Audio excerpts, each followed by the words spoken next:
तुमच्या सर्वांचं अगदी मनापासून स्वागत आहे नवीन दिवसाची नवीन सुरुवात. तर दोनच गोष्टी माणसाला हुशार बनवतात. एक म्हणजे आपण वाचलेली पुस्तके आणि दुसरी म्हणजे आयुष्यात भेटलेली माणसं. आयुष्यात भेटलेली माणसं आपल्याला वेगवेगळा अनुभव देऊन जातात. त्यामुळे आपल्याला बरंचसं काही शिकायला भेटतं. आयुष्याच्या प्रत्येक वळणावर आपल्याला चांगली वाईट अनुभव देऊन जाणारी माणसं भेटलेली असतील ही. पण त्यातून आपल्याला काय शिकायला भेटतं हेच बघायला पाहिजे. प्रत्येकातून चांगलं गुणच घ्यायला शिकलं पाहिजे. खरं तर तुम्ही जो अनुभव घेतात त्यातूनच विचार निर्माण होतात आणि तुमच्या विचाराप्रमाणे तुम्ही घडता. तुम्ही जर स्वतःला दुर्बळ समजलात तर दुर्बळ बनाल आणि सामर्थ्यशाली समजलात तर सामर्थ्यशालीसुद्धा बनाल. जीवनामध्ये काही पण घडामोडी होऊ द्या, सगळं काही आपल्याच हातामध्ये आहे आणि आपण तसं करू शकतो. म्हणजे प्रयत्न करू शकतो. प्रयत्न केल्यानंतर सगळं काही भेटून जातं. तर इथं बघा मस्त केरळचं वातावरण आणि बाहेरचा व्ह्यू असा आहे की बघतच राहावं असं वाटतंय. जस्ट तुम्ही केरळामध्ये आल्यानंतर ट्रॅव्हलिंग जरी केली तरी तुमच्या मनाला मस्त वाटेल एवढं छान इथं वातावरण असतं. सीनरी मस्त असते. सगळीकडे बघाल तिकडे हिरवीगार झाडं, विशेष म्हणजे नारळाची आणि केळीची झाडं तुम्हाला इकडे जास्त बघायला भेटतील. आणि आत्ता थोड्या थोड्या अंतरावर गेल्यानंतर पाणीसुद्धा बघायला भेटेल. असा हा केरळचा व्ह्यू असतो. तर आम्ही आता एका स्पेशल ठिकाणी आलो आहे आणि आज मला वाटतं साखर आणि तेल सोडल्यापासून पहिल्यांदा आम्ही इथं जेवायला आलो आहे. कारण की बऱ्याच दिवस झाले आम्ही काहीच बाहेरचं खाल्लं नव्हतं आणि आता आधीची बोर्ड एक्झाम पण सुरू आहे. त्यामुळे बाहेर आम्ही कुठे फिरायला पण गेलो नाही. मंदिरामध्ये जायचो सकाळी म्हणजे संडेच्या दिवशी आणि रिटर्न घरी माघारी यायचो. आणि आत्ता परीक्षा सुरू आहेत. आधीला म्हटलं बरेच दिवस झालं आपण काही खाल्लं नाही बाहेरचं, तर खाऊया म्हणून आम्ही आता आलो आहे.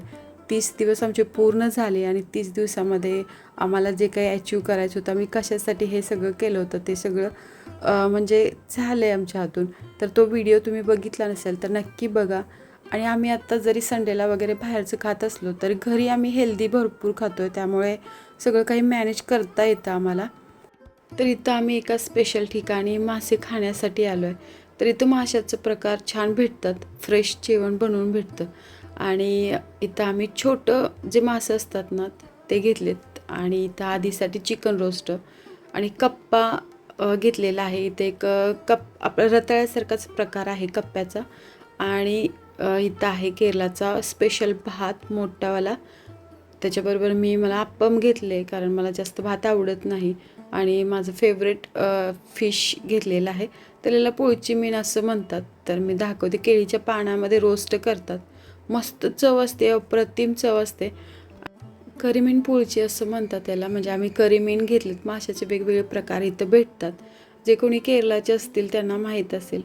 मस्त चमचमीत झणझणीत जेवण आलेलं आहे आणि कधी एकदाच आम्ही खातोय असं झालं आहे. कारण 1 महिना आम्ही हे काहीच खाल्लेलं नाही.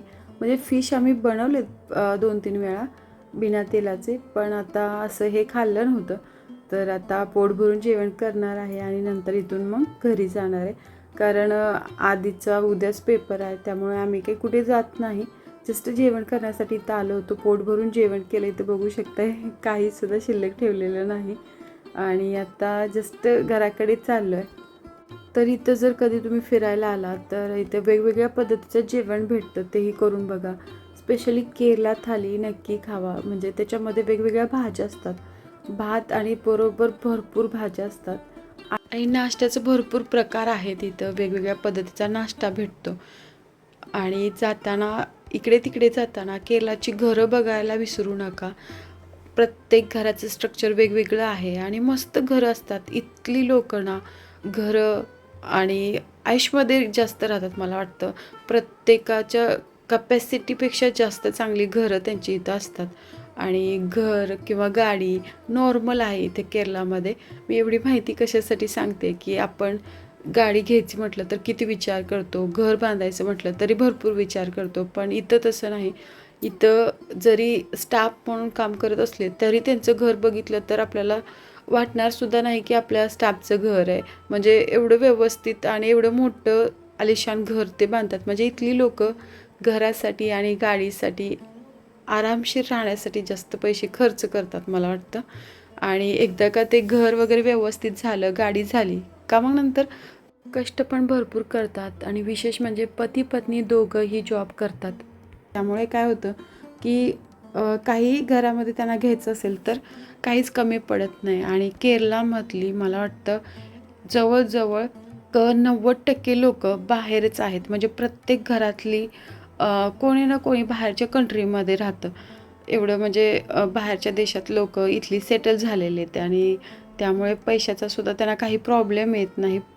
तुम्हाला जर हा व्हिडिओ आवडला असेल तर जास्तीत जास्त शेअर करा आणि बोलता बोलता आम्ही घरी पोहोचलो सुद्धा. शेवटपर्यंत व्हिडिओ बघितल्याबद्दल मनापासून धन्यवाद.